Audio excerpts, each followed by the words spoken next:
समुद्राच्या हजारो फूट खाली जिथे सूर्याचा प्रकाशही पोचू शकत नाही, तिथे भारताचा एक असा शिकारी लपलेला आहे ज्याचा सुगावा जगातील सर्वात आधुनिक सॅटेलाइट्स किंवा रडारही लावू शकत नाही.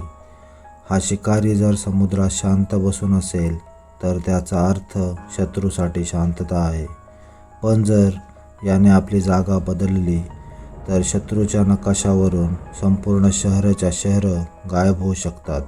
आम्ही बोलतोय भारताची अत्यंत गुप्त आणि विनाशकारी ताकद INS अरिघातबद्दल. ही केवळ एक पाणबुडी नाही तर हा भारताचा समुद्रातील तो सायलेंट किलर आहे ज्याने चीन आणि पाकिस्तानची झोप उडवून दिली आहे. पण एका पाणबुडीमुळे एवढी मोठी महासत्ता घाबरण्याचे कारण काय? भारताने समुद्राच्या खाली अशी कोणती ताकद लपवली आहे? चला जाणून घेऊया आजच्या या विशेष डॉक्युमेंटरीमध्ये. कोणत्याही देशासाठी आपली सुरक्षा टिकवून ठेवण्यासाठी एक अत्यंत महत्त्वाची क्षमता लागते. त्याला मिलिटरीच्या भाषेत न्यूक्लिअर ट्रायड म्हणतात. याचा सोपा अर्थ असा की जर शत्रूने हल्ला केला तर त्या देशाला 3ही ठिकाणावरून अण्वस्त्रांचा मारा करता आला पाहिजे. जमिनीवरून, हवेतून आणि पाण्यातून. भारताकडे जमिनीवरून मारा करण्यासाठी अग्नीसारखी क्षेपणास्त्रे आहेत. हवेतून मारा करण्यासाठी राफेल किंवा सुखोईसारखी लढाऊ विमाने आहेत. पण सर्वात मोठा प्रश्न होता तिसऱ्या ताकदीचा, म्हणजेच समुद्राच्या खालून अण्वस्त्र डागण्याची क्षमता. भारताचे धोरण आहे नो फर्स्ट यूज, म्हणजेच भारत कधीही आधी अण्वस्त्रांचा वापर करणार नाही. पण विचार करा, जर शत्रूने अचानक भारतावर हल्ला करून आपली जमीन आणि हवाई तळ नष्ट केले तर आपण उत्तर कसे देणार?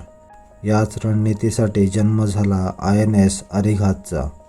INS अरिघात ही भारताच्या दुसरी SSBN म्हणजेच अणुऊर्जेवर चालणारी आणि अण्वस्त्रसज्ज पाणबुडी आहे. याच्या आधी आपल्याकडे INS अरिहंत होती. आता अरिघात आल्यामुळे भारताची ताकद दुप्पट झाली आहे. सामान्य पाणबुड्या डिझेल आणि बॅटरीवर चालतात. त्यांना दर 2 ते 3 दिवसांनी बॅटरी चार्ज करण्यासाठी किंवा ऑक्सिजनसाठी समुद्राचे वर यावे लागते. जशा त्या वर येतात तशा शत्रूच्या सॅटेलाइटच्या नजरेत येतात. पण INS अरिघातमध्ये एक छोटा न्यूक्लिअर रिॲक्टर बसवण्यात आला आहे. याचा अर्थ असा आहे की या पाणबुडीला इंधनाची कधीच कमतरता भासत नाही. ही पाणबुडी सलग 3 ते 4 महिने समुद्राच्या तळाशी पूर्णपणे गायब राहू शकते. या पाणबुडीला वर येण्याची गरज तेव्हाच पडते जेव्हा आतील नौसैनिकांचे अन्न संपते. शत्रूला हे कधीच कळू शकत नाही की INS अरिघात अरबी समुद्रात आहे की बंगालच्या उपसागरात. आता समजून घेऊया की चीन या पाणबुडीला एवढा का घाबरतो.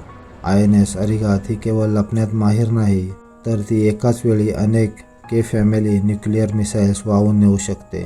यामध्ये K-15 सारखी क्षेपणास्त्रे आहेत ज्याची रेंज 750 किलोमीटर आहे आणि भविष्यात यात K4 सारखी क्षेपणास्त्रे तैनात केली जातील जी 3500 किलोमीटर दूर असलेल्या लक्ष्याला अचूक उडवू शकतील. याचा अर्थ असा की INS अरिघात बंगालच्या उपसागरात शांतपणे उभा राहून चीनमधील बीजिंगसारख्या मोठ्या शहरांना थेट निशाणा बनवू शकेल. जर चीनने भारतावरील जमिनीवर हल्ला केला तर समुद्रात लपलेला हा अदृश्य शिकारी चीनचा गेम उलथवून लावू शकतो. दुसरीकडे पाकिस्तानकडे अजूनही एकही ऑपरेशनल न्यूक्लिअर पाणबुडी नाही. त्यामुळे भारताच्या या महाकाय शक्तीसमोर पाकिस्तान पूर्णपणे बॅकफूटवर गेला आहे. 21व्या शतकात खरी सत्ता त्याचीच असते ज्याचा समुद्रावर ताबा असतो. INS अरिघातच्या रूपात भारताने समुद्राच्या खाली आपले एक असं सुरक्षा कवच तयार केलं आहे ज्याला भेदणं जगातील कोणत्याही शक्तीसाठी अशक्य आहे.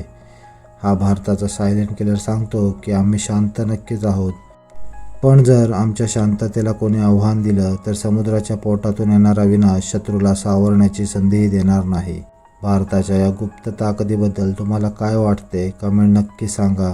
व्हिडिओ आवडला असेल तर लाईक करा. अशा सिनेमॅटिक आणि महत्त्वपूर्ण डॉक्युमेंटरीजसाठी चॅनलला सबस्क्राईब करायला विसरू नका. जय हिंद, जय महाराष्ट्र.